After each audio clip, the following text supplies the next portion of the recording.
Hi Virgo, from the 1st of January until the 21st of January, we have Mars and Jupiter conjuncting each other in Scorpio in your third house. Now Mars is the planet of masculinity and drive, Jupiter is the lucky planet, and both of those sitting in Scorpio really give you a sense of being able to communicate with yourself, understanding what your own feelings are about, and if you felt lost, and if you did feel a little bit lost in 2017, you now have this experience of a homecoming almost. You get back in touch with the real you, what it is you want, what is important to you, and what feels comforting and like you're at home, like you can relax and you can breathe. And that's in place for the first 3 weeks of January. On the 2nd of January, we've got Uranus, the planet of rebellion and eccentricity, going direct in your 8th house of institutions, other people, and your role when it comes to myself in connection with others, or me versus them, or the self versus the other.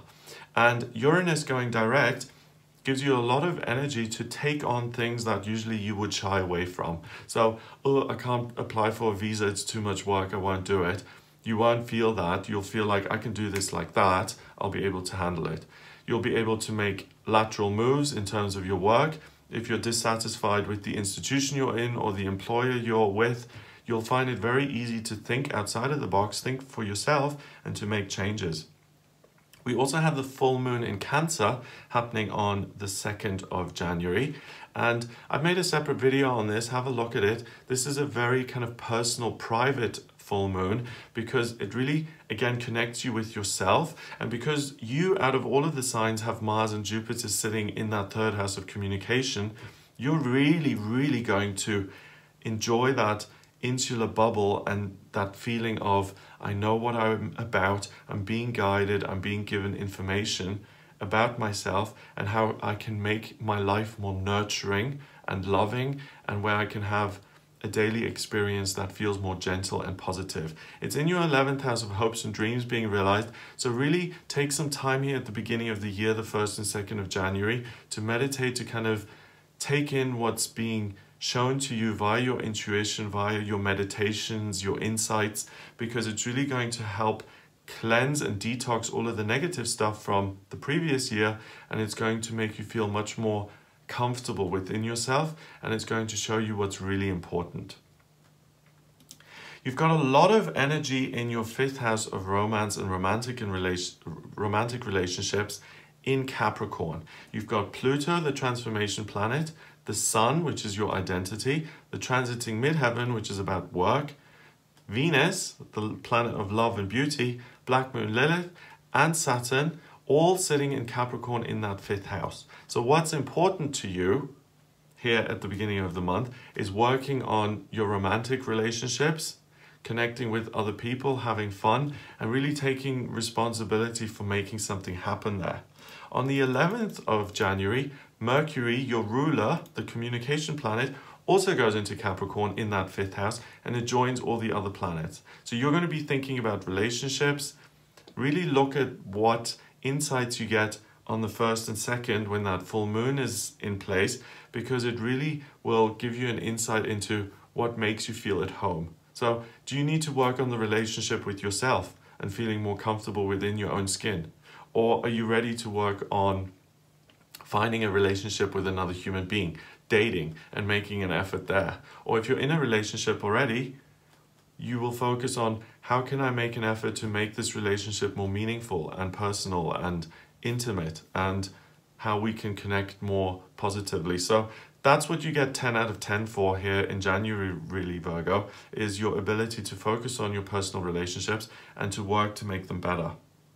That continues, and it gets even stronger. On the 17th of January, we have the new moon in Capricorn happening in that 5th house of romantic relationships. I'll make a separate video on the new moon to go into all the ins and outs. But the new moon basically is when the moon pulls in energy to start its new cycle. And in Capricorn, in your 5th house, you're going to feel even more strongly, I want to work on my romantic relationships so that I can have fun, that I can enjoy myself in connection with another human being. On the 18th of January, Venus moves into Aquarius. On the 20th, the Sun moves into Aquarius, and on the 23rd, the midheaven moves into Aquarius, and they all leave your 5th house and they go into your 6th house of daily routine and work. So the focus now shifts away from romantic relationships over this period, and you start looking more at how you can be of service in your day-to-day life, how you can make your life more positive for yourself and more positive for those around you. So how you can make life easier for your partner, how you can make more of a contribution to the world through your work, how you can make less of an impact on the environment. All of those kind of things you're going to think on a much bigger scale. There are still some planets in the 5th house, Saturn, Black Moon, Lilith, Mercury, and Pluto. So the two things that you're focusing on really in January are your personal relationships and then your daily routine, your work, how you can be of service there, how you can help. On the 27th of January, Mars, the archetypal male principle, that leaves the conjunction it's had with Jupiter and it moves into Sagittarius in your 4th house. So now you start to feel more focused on your family relationships, being with people who are really close and who you're really intimate with. And if you have found a new partner or if you have made a lot of progress in your relationships in January, it will start to feel like this is family. So there's the real potential for you to find a soulmate, a kindred spirit, the twin flame. On the 31st of January, we have a total lunar eclipse in Leo at 11 degrees. And this is also a full moon in Leo. It happens in your 12th house of spirituality and spiritual strength.